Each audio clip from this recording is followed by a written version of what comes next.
হ্যাঁ, তোমরা ঠিকই দেখছো, আজকে আমি ধুতি পরেছি। আর আজকের ব্লগটাও কিন্তু তোমরা দেখতে থাকো, আশা করি খুব খুব ভালো লাগবে।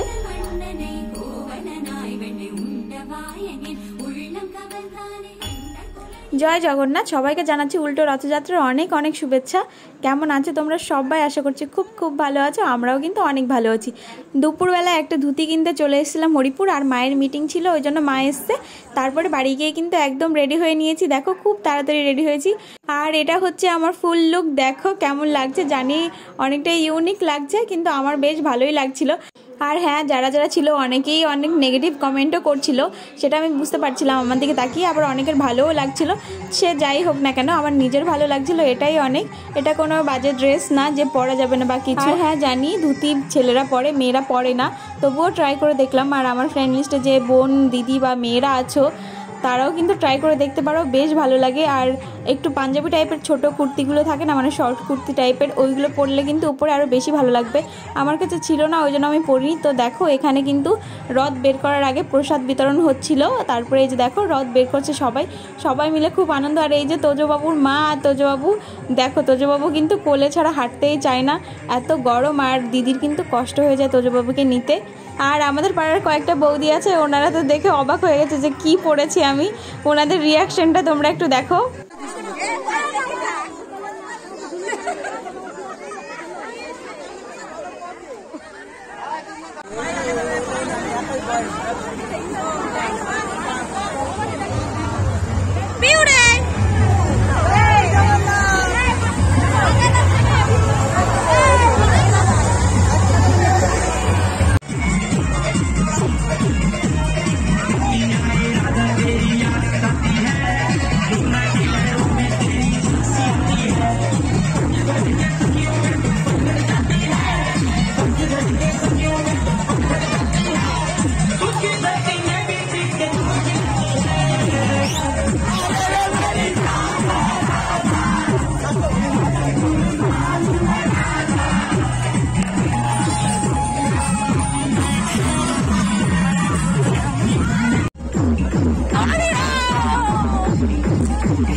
দুপুরের রোদে গরমে সবাই ভিজে গেছে একদম। আমাদের গ্রামে গোবিন্দ মন্দির থেকে রথ ঘোরানো হচ্ছে, আর আমরা কিন্তু একটা বাড়িতে চলে এসেছি। ওখানে কিন্তু আমরা সবাই মিলে দেখো জল খাচ্ছিলাম, সবাই একদম ঘেমে ভিজে গেছে পুরো। এত রোদ আর গরম, অনেকেরই ছোট ছোট বাচ্চা আছে, ওই জন্য সবাই কিন্তু পুরো রাস্তাটা যেতে পারেনি। অনেকেই এই গোবিন্দ মন্দির থেকে ঘুরে বাড়ি চলে গেছে। এই যে দেখো তোজবাবুকে আমি কোলে নিয়েছি, কারণ তনু দিয়ে কোলে নিতে নিতে কষ্ট হয়ে গেছে। আর এই যে পিসিও কোলে নিয়েছিল, মানে সবারই একটু রেস্ট দরকার, ওই জন্য আমিও কিন্তু কোলে নিলাম। সবাই বলছিল যে তুই এই ধুতি পরে হাঁটতে পারবি। আমিও প্রথমে ভাবছিলাম যে হাঁটতে পারবো কিনা ঠিক নেই, মানে আমারও মনে হচ্ছিল যে হাঁটতে পারবো না, কিন্তু তারপরে দেখছি না, ঠিকঠাকই আছে। যথেষ্ট কমফোর্টেবল একটা পোশাক, কোনো সমস্যা নেই। হেঁটে কেন, দৌড়েও বেড়ানো যাবে ঠিকঠাক করে পরা হলে পারে। কিন্তু আমি না অতটাও ভালো করে পরতে পারিনি ধুতিটা, যেহেতু আগে কোনো দিন পরা হয়নি বা কাউকে পরিয়ে দিইনি। আর ধুতিটা ছিল নতুন, ওই জন্য একটু আনকমফোর্টেবল লাগছিল, কিন্তু পরে হাঁটতে হাঁটতে অবশ্য ঠিক হয়ে গেছে।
এই রোদ্দুরে গরমে অনেকটা হাঁটার পরে আমার মাথায় না একটু ঝিমঝিম করছিল। আমি কিন্তু এবার একটু অটোতে বসেছি, মানে অটো টোটো যাচ্ছিল, যাদের শরীর খারাপ করবে তাদের বসিয়ে নিয়ে যাবে। আর এটা তো স্বাভাবিক, কারণ অনেক বয়স্ক মানুষ যায়, অনেক বাচ্চারাও যায়, যাদের শরীর খারাপ করতেই পারে। প্রচণ্ড রোদ।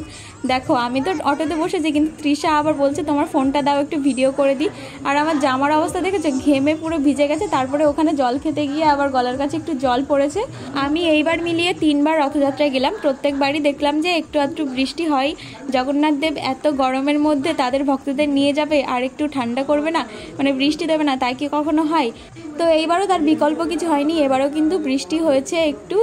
দেখো, আর বৃষ্টিটা হয়ে এত ভালো লাগছিল, হাওয়া হচ্ছিল ঠান্ডা। দেখো বৃষ্টি পড়তে শুরু করেছে। আর এদিকে কিন্তু আমাদের ডিজে বক্স বন্ধ হয়ে গেছে জন্য কেউ হাঁটতে চাইছে না, মানে সবাই নাচতে নাচতে হাঁটে, তো ওই জন্য কষ্ট কম হয়। তারপরে দেখো আমরা পৌঁছে কিন্তু মহাপ্রসাদ নিয়ে নিলাম। খিচুড়ি দিচ্ছিল, সবাই বসে বসে খাচ্ছে, বৌদি, কাকিমা, জেঠিমা, দাদা, বোন, ভাই যারা আছে। আমিও কিন্তু প্রসাদ নিয়ে নিয়েছি। আর দেখো এতটা ভরে দিয়েছে, খুব গরমও ছিল, সেই কারণে খিচুড়িটা খেতে অনেক দেরি হয়ে গেছিলো। তারপরে আমি সন্ধ্যাবেলায় কিন্তু বাড়ি এসেছি, বৌদিরা চলে এসেছিলো। যেহেতু পাশে গ্রাম, অনেক বন্ধু বান্ধবীদের সাথে দেখা হয়েছিল, সবার সাথে গল্প করতে করতে প্রায় সন্ধ্যা লেগে গেছিলো। আর লিনাদের সাথে অনেকক্ষণ বসে গল্প করলাম। তারপরে মেলায় আমরা জিলাপি খেলাম আর লস্যি খেলাম। তারপরে কিন্তু বাড়ি চলে এসেছিলাম। আর আজকের ব্লগটা তোমাদের কেমন লাগলো সেটা কিন্তু অবশ্যই কমেন্টে জানিও। দেখা হবে তোমাদের সঙ্গে নেক্সট ব্লগে। সবাই খুব ভালো থেকো।